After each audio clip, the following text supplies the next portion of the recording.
સ્થાનિક સ્વરાજ્યની ચૂંટણી પહેલા જ ભાજપ અને કોંગ્રેસ વચ્ચે શરૂ થઈ ગયું છે શાબ્દિક યુદ્ધ।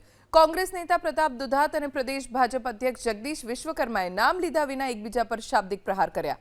પ્રતાપ દુધાતે આરોપ લગાવ્યો કે ભાજપના પ્રદેશ પ્રમુખ ભાન ભૂલીને રાહુલ ગાંધી અને તેમના પરિવાર વિરુદ્ધ વાણીવિલાસ કરે છે, તો જગદીશ વિશ્વકર્માએ પણ જાહેર મંચ પરથી પ્રતાપ દુધાતને આપ્યો જવાબ કે કોંગ્રેસના નેતાઓ હંમેશા માતા બહેનોનું અપમાન કરે છે। કોંગ્રેસના સમયમાં તો લાગવક હોય તો જ મળતા સિલિન્ડર।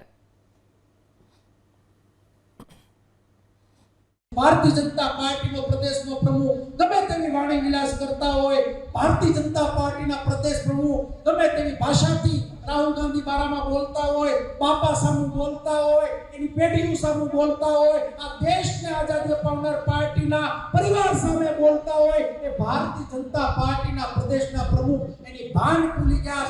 गैसना बाटला નથી મળતા તો એના મગજનો બાટલો ફાટી ગયો। પરેશભાઈ મજા આવે એમ બોલતા હોય પણ હું તમારા મારફત કહેવા માંગુસ કે ગેસના બાટલા તમારા જન્મ નહોતા થયા, તમારી માં બળતણ મેળવા જે દિવસે જાતી હતી ત્યારે તમારી માને ગેસ પૂરો પાડવાનું કોંગ્રેસ પાર્ટીએ કામ કર્યું હતું। તે દિવસે તમારી બેન સ્મૃતિબેન ઈરાની છે ને એ ગેસના બાટલા લઈ અને દિલ્હીની બજારમાં આટા મારતા તો હું યાદ અપાવવા માંગુ છું। મારી માતા હોય કે તમારી માતા હોય એ ઇટાલીમાં નથી જન્મી, કદાચ ઇટાલીમાં જન્મી હોત તો એને ગેસના બાટલા શું છે કે લાકડા શું છે ખબર ના હોત।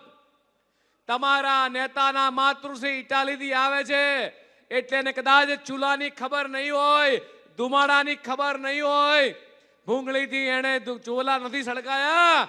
મારીને તમારી માતાએ ચૂલા સળગાઈ, ખીચડી બનાવીને તમને મને મોટા કર્યા છે। કોઈની માતાનું અપમાન ના કરશો।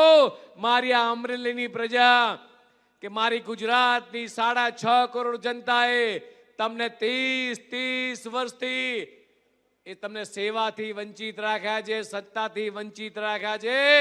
આવનારા 50 વર્ષ સુધી તમને હજી સેવા અને સત્તાથી વંચિત રાખવાની છે।